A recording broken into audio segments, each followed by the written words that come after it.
हरे कृष्ण।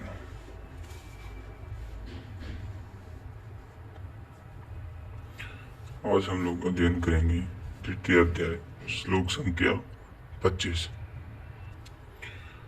सत्ता कर्मण्यविद्यांसो यथा कुर्वन्ति भारत कुर्यान्द्विन्दांसस्था कृशून्य लोक संग्रहम। हे भारत, कर्म में आसक्त हुए आज अज्ञानी जन जैसे कर्म करते हैं, वैसे ही अनासक्त हुआ विद्वान पूर्ण ज्ञाता भी लोक हृदय में प्रेरणा और कल्याण संग्रह चाहता हुआ कर्म करे। यज्ञ की विधि जानते और करते हुए भी हम अज्ञानी हैं। ज्ञान का अर्थ है प्रत्यक्ष जानकारी। जब तक लेश मात्र भी हम अलग हैं, आराध्य अलग हैं, तब तक अज्ञान विद्यमान है। जब तक अज्ञान है तब तक कर्म में आसक्ति रहती है। अज्ञानी जितनी आसक्ति से आराधना करता है, उसी प्रकार अनासक्त जिसे कर्मों से प्रयोजन नहीं है तो आसक्ति क्यों होगी। ऐसा पूर्ण ज्ञाता महापुरुष भी लोक हित के लिए कर्म करे, दैवी संपत्ति का उत्कर्ष करे, जिससे समाज उस पर चल सके। श्लोक संख्या 26।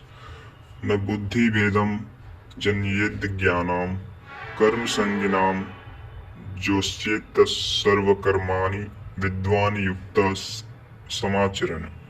ज्ञानी पुरुषों को चाहिए कि कर्मों में आसक्ति वाले अज्ञानी की बुद्धि में भी भ्रम न पैदा करे, अर्थात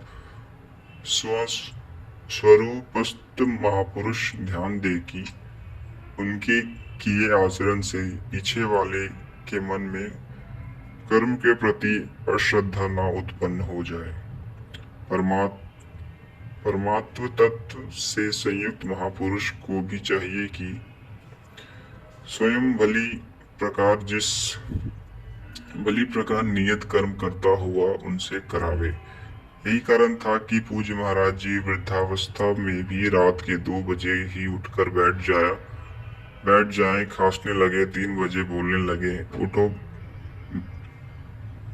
उठो मिट्टी के पुतलों, सब उठकर चिंतन में लग जाएं, तो स्वयं थोड़ा लेट जाएं, कुछ देर बाद फिर उठकर बैठ जाएं, कहें तुम लोग सोचते हो कि महाराज सो रहे हैं, किंतु मैं सोता नहीं, श्वास में लगा हूँ।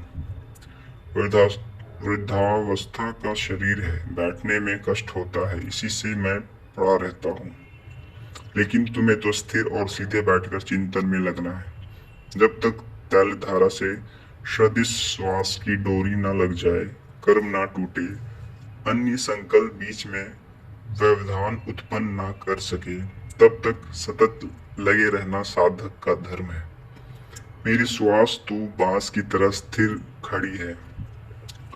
यही कारण है कि अनुयायियों से कराने के लिए वह महापुरुष भली प्रकार कर्म से बरतता है। जिस गुण को सिखावे उसे करके दिखावे। इस प्रकार स्वरूपस्थ महापुरुष को भी चाहिए कि स्वयं कर्म करता हुआ साधकों को भी आराधना में लगाए रहे। साधक भी श्रद्धा पूर्वक आराधना में लगे, किंतु चाहे ज्ञान योगी हो अथवा समर्पण भाव वाला निष्काम कर्म योगी हो, साधक में साधना का अहंकार नहीं आना चाहिए। कर्म किसके द्वारा होते हैं, उसके होने में कौन कारण है, इस पर श्री कृष्ण प्रकाश डालते हैं।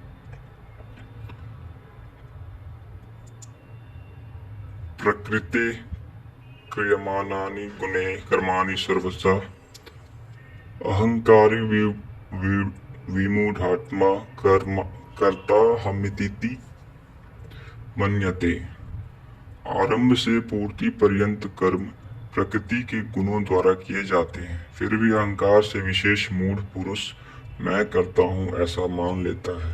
यह कैसे माना जाए कि आराधना प्रकृति के गुणों द्वारा होती है। ऐसा किसने देखा, इस पर कहते हैं आगे के श्लोक अगली वीडियो में। जय श्री कृष्ण।